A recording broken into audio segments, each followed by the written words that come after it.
ദേഷ്യം എന്ന് പറഞ്ഞാൽ ഭയങ്കര ദേഷ്യമായിരുന്നു. പുള്ളി എന്തോ രാഷ്ട്രീയമായ പാർട്ടിയുടെ എന്തോ സെറ്റപ്പ് അങ്ങനെ ഭയങ്കര ദേഷ്യമായിരുന്നു. ഈശോ അതിനേക്കാളും കൊതിക്കുന്നുണ്ട് നമ്മളെ ചുമ്മാ ഇങ്ങനെ മൂന്ന് നോക്കിയിരിക്കാന്. മണിക്കൂർ വെച്ച് എല്ലാ ദിവസവും ചേട്ടൻ ഇരിക്കും. ഒരു വർഷത്തോടെ ഈശോ ഇരുന്നു തന്നെ. പറയുവാ, നീ എന്നെ നോക്കിയിരുന്നാ മതി, നിനക്ക് വേണ്ടതൊക്കെ ഞാൻ നമ്മുടെ തന്നോളാം. ഉള്ളിലുള്ള പ്രശ്നങ്ങളെല്ലാം ഇത് ദഹിപ്പിച്ചു കളയും. പരസ്പരം സ്നേഹിക്കുന്ന രണ്ട് വ്യക്തികൾ കണ്ണിൽ കണ്ണിൽ നോക്കുമ്പോൾ മറ്റേ ആളുടെ ഹൃദയത്തിലുള്ളത് എന്ത്, ഞാൻ ലോകത്തിന്റെ പ്രകാശമാണെന്ന് പറഞ്ഞ ഈശോ നമ്മളെ ലോകത്തിന്റെ പ്രകാശമാക്കി മാറ്റും. അങ്ങനെയാണ് അവിടുത്തെ നോക്കുന്നവർ പ്രകാശിതരാകും.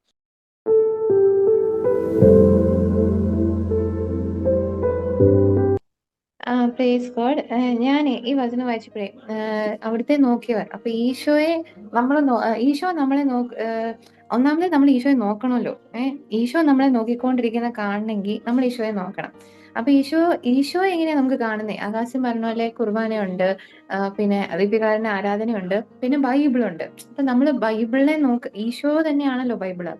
അപ്പം എനിക്ക് തോന്നുന്നു ഞാൻ ഡാൻലച്ചൻ പറഞ്ഞാ കേട്ടിട്ടുള്ളത്. പക്ഷെ ഇന്ന് എന്റെ അടുത്ത് ഇവർ പറഞ്ഞു, CCCയിൽ എഴുതിയിട്ടുണ്ട്, ദിവ്യകാരുണ്യത്തിൽ എത്ര ഈശോയുടെ സാന്നിധ്യം ഉള്ള പോലെ തന്നെയാ ബൈബിളിലും ഉള്ളത്. പക്ഷെ നമ്മൾ അങ്ങനെയല്ലല്ലോ, നമ്മുടെ ബൈബിൾ എടുക്കുമ്പോൾ നമ്മൾ ഈശോയെ കണ്ണിലോട്ട് നോക്കുന്ന പോലെയാണോ എന്നൊരു സാധനം.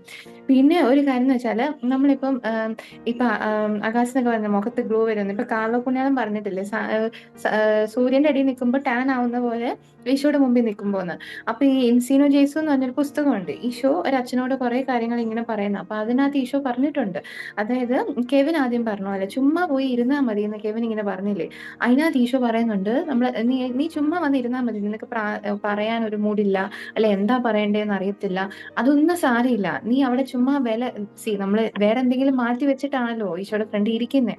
അപ്പൊ ആ ഒരു ആക്ട്, നമ്മൾ ആ ഒരു വില, അതാ ഈശോയ്ക്ക് വേണ്ടതെന്ന്. എന്നിട്ട് ഈശോ പറയുക, നീ ചുമ്മാ അങ്ങനെ ഇരിക്കുന്നത് വഴി നിന്റെയും ആത്മാവിന് ഒരു ഭയങ്കരമായിട്ടൊരു കുറെ കാര്യങ്ങൾ സംഭവിക്കുന്നുണ്ട്.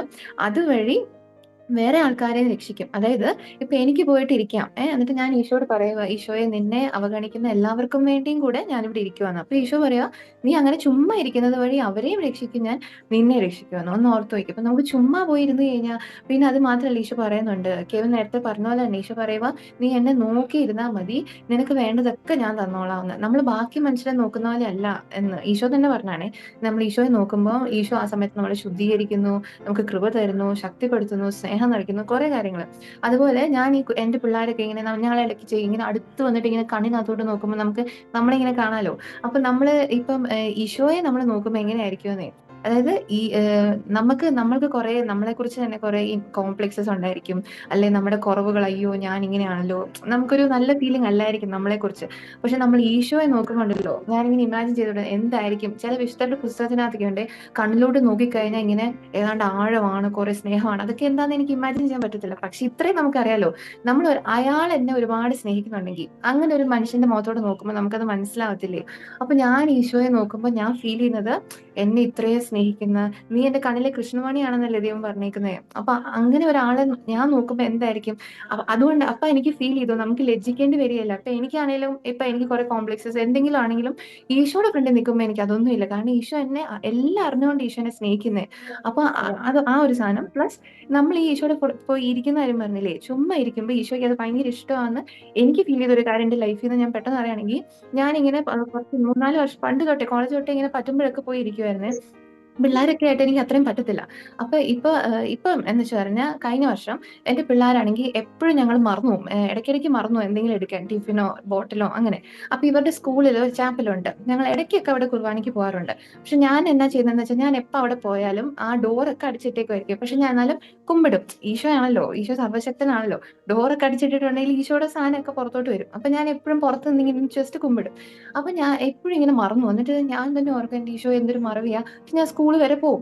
പക്ഷെ ഞാൻ ഒരുപാട് ഞാൻ അത് കഴിഞ്ഞ് എനിക്ക് ഒരു ദിവസം ക്ലിക്ക് ചെയ്തത്, ഞാൻ മറന്നു പോകുന്ന ദിവസം ഒക്കെ എന്ന് പറഞ്ഞാൽ ഒന്നിൽ എന്തെങ്കിലും സ്പെഷ്യൽ ഫീസ്റ്റ് ആയിരിക്കും, അല്ലെ ഭയങ്കര സ്പെഷ്യൽ ആയിട്ടുള്ള എന്തെങ്കിലും ദിവസങ്ങളായിരിക്കും. അപ്പൊ ഞാൻ തന്നെ അങ്ങ് വിശ്വസിക്കുകയാണെ, അങ്ങനെയാണോ ഞാൻ പറയാം, അയ്യോ എനിക്ക് അങ്ങോട്ട് പോകാൻ പറ്റാത്തതുകൊണ്ട് ഈശോ എന്നെ കൊണ്ടുവന്നതാണ് ഈശോയെ കാണാൻ എന്നുള്ളത് ഞാൻ വിശ്വസിക്കുന്നു. പക്ഷെ ഞാൻ അത് കഴിഞ്ഞ് ഒബ്സർവ് ചെയ്തപ്പോൾ അങ്ങനെ തന്നെയാണ് താനും. അപ്പൊ നമ്മൾ ഈശോയ്ക്ക് നമ്മളിങ്ങനെ നമ്മൾ കാണുന്ന പോലെ അല്ല, ഈശോ അതിനേക്കാളും കൊതിക്കുന്നുണ്ട് നമ്മളെ ചുമ്മാ ഇങ്ങനെ നോക്കിയിരിക്കാൻ. അപ്പം ആ ഒരു പ്ലീസ് ഗോഡ്. ഒരു പ്രോഗ്രാമിന് ചെന്നപ്പോഴേ ഒരു ചേട്ടൻ ഉണ്ടായിരുന്നു. ആ ചേട്ടൻ ഇങ്ങനെ ഭയങ്കര കൂള് മനുഷ്യൻ. കൂളെന്ന് പറഞ്ഞാൽ ഭയങ്കര സ്നേഹമാണ്, എല്ലാവരോടും ഭയങ്കരമായിട്ട് ഇങ്ങനെ സ്നേഹിക്കുന്നു, ഭയങ്കര ചിരിച്ചേ ഇടപെടത്തുള്ളൂ. നമുക്ക് ഭയങ്കര അട്രാക്ഷൻ ആണ് പുള്ളിയോട്. പുള്ളി ഇങ്ങനെ നമുക്ക് പുള്ളി എടുത്താൽ എല്ലാ കാര്യവും പറയും. കാരണം അത്രയും ഭയങ്കര കൂൾ മനുഷ്യനായിരുന്നേ. ചേട്ടൻ എങ്ങനെ കൂളായെന്ന് ചോദിച്ചേ. നേരത്തെ ചേട്ടനോട് പറഞ്ഞേ, ചേട്ടൻ പറഞ്ഞു പണ്ട് ചേട്ടൻ എന്നാ ഭയങ്കര ദേഷ്യക്കാരനായിരുന്നു. ദേഷ്യക്കാരെന്ന് പറഞ്ഞിട്ടുണ്ടെങ്കിൽ ദേഷ്യം എന്ന് പറഞ്ഞാൽ ഭയങ്കര ദേഷ്യമായിരുന്നു. പുള്ളി എന്തോ രാഷ്ട്രീയമായ പാർട്ടിയുടെ എന്തോ സെറ്റപ്പ് അങ്ങനെ ഭയങ്കര ദേഷ്യമായിരുന്നു. പുള്ളിയുടെ ഫോൺ വന്നാൽ തന്നെ ആൾക്കാർ എടുക്കത്തില്ലായിരുന്നു. പുള്ളിയാണ് ഫോൺ വിളിക്കുന്ന പറഞ്ഞാൽ ആൾക്കാർ പേടിച്ച് വെക്കും. അതുപോലെ ദേഷ്യമായിരുന്നു പുള്ളി. ഇങ്ങനെ ഭയങ്കര കൊണ്ടാൽ കണ്ടതൊക്കെ ദേഷ്യപ്പെടും. പുള്ളിയുടെ ആണെന്ന് പറഞ്ഞാൽ ആൾക്കാർ എടുക്കത്തില്ല. പുള്ളിയുടെ ആൾക്കാരെ അപ്രോച്ച് ചെയ്യാൻ പേടിയാണ്. ആരും അപ്രോച്ച് ചെയ്യത്തില്ല, ആരും പുള്ളി അടുത്തോട്ട് പോകത്തില്ല, സംസാരിക്കത്തില്ല. അങ്ങനെ മനസ്സിലായിരുന്നു പുള്ളി പറഞ്ഞു പുള്ളിക്ക് ഇത് ഭയങ്കരമായിട്ട് പുള്ളിയുടെ പേഴ്സണൽ ലൈഫിന് ഭയങ്കര ഹേർട്ട് ചെയ്യാൻ തുടങ്ങി, ഭയങ്കര ബുദ്ധിമുട്ടാകാൻ തുടങ്ങി. അന്നേരത്തിനും പുള്ളി എന്ത് ചെയ്യുന്നു, പുള്ളി ഈശോയിൽ ഭയങ്കര വിശ്വാസവും പ്രാർത്ഥനയൊക്കെ ഉണ്ട്, എന്നാലും പുള്ളിക്ക് ദേഷ്യം കളയാൻ പറ്റുന്നില്ല. എന്നിട്ട് പുള്ളി ചെയ്ത് കഴിഞ്ഞാൽ പുള്ളിക്ക് ഈശോ വിശ്വാസം ഉള്ളതുകൊണ്ട് പുള്ളി ഈശോയോട് പറഞ്ഞു, ഈശോയെ ഞാൻ നിന്റെ അടുത്ത് ദിവസവും 3 മണിക്കൂർ വന്നിരിക്കും, എല്ലാ ദിവസവും 3 മണിക്കൂർ ഞാൻ വന്നിരിക്കും, എന്റെ ഈശോ ചെയ്യണം എന്നും പറഞ്ഞുകൊണ്ട് പുള്ളി എല്ലാ ദിവസവും 3 മണിക്കൂർ വെച്ച് എല്ലാ ദിവസവും പോയിരിക്കും, ഈശോയുടെ അടുത്ത് പോയിരിക്കും. 1 വർഷത്തോളം ചേട്ടൻ ഇത് കണ്ടിന്യൂസ് ആയിട്ടിരുന്നു.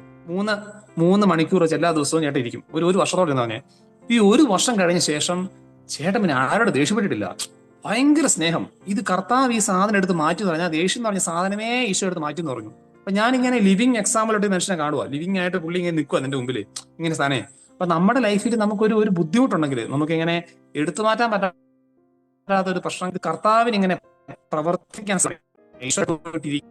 സമയം കൊടുക്കുക. അതുകൊണ്ടൊരു വചനമുണ്ട്, ഇസ്രായേലിന്റെ പ്രകാശം ഒരു അഗ്നിയായും അവന്റെ പരിശുദ്ധന്റെ ഒരു ജ്വാലയായും അത് ജ്വലിച്ച് നിന്റെ മുള്ളുകളും മുൾച്ചെടികളും ദഹിപ്പിക്കും. നമ്മുടെ ഉള്ളിലുള്ള പ്രശ്നങ്ങളെല്ലാം ഇത് ദഹിപ്പിച്ചു കളയും.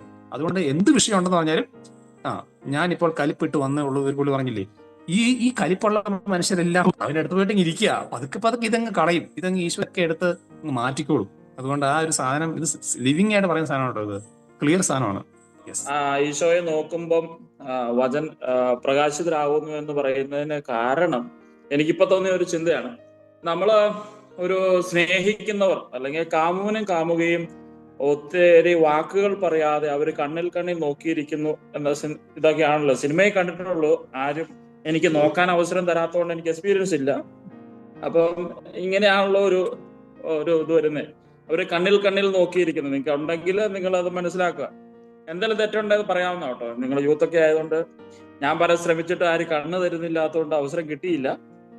അപ്പം ഈ കണ്ണിൽ നോക്കിയിരിക്കുമ്പം, അല്ലെങ്കിൽ ഇപ്പൊ മുതിർന്ന ചേച്ചിമാരൊക്കെ ഉണ്ടല്ലോ, മക്കളൊക്കെ സ്നേഹത്തിലൊക്കെ പെട്ട് കഴിഞ്ഞാല് എത്ര വളച്ചു കെട്ടിയാലും അവര് കമ്മ്യൂണിക്കേറ്റ് ചെയ്യും. അതിന് മൊബൈൽ വേണമെന്നില്ല, അല്ലെങ്കിൽ ഒന്നും വേണമെന്നില്ല. അവര് പരസ്പരം സ്നേഹിക്കുന്ന 2 വ്യക്തികൾ, അതാരായിക്കോട്ടെ, 2 വ്യക്തികള് കണ്ണിൽ നോക്കുമ്പോൾ മറ്റേ ആളുടെ ഹൃദയത്തിലുള്ളത് എന്തെന്ന് അറിയും. നിങ്ങൾ നോക്കിയോ, ആരാണേലും.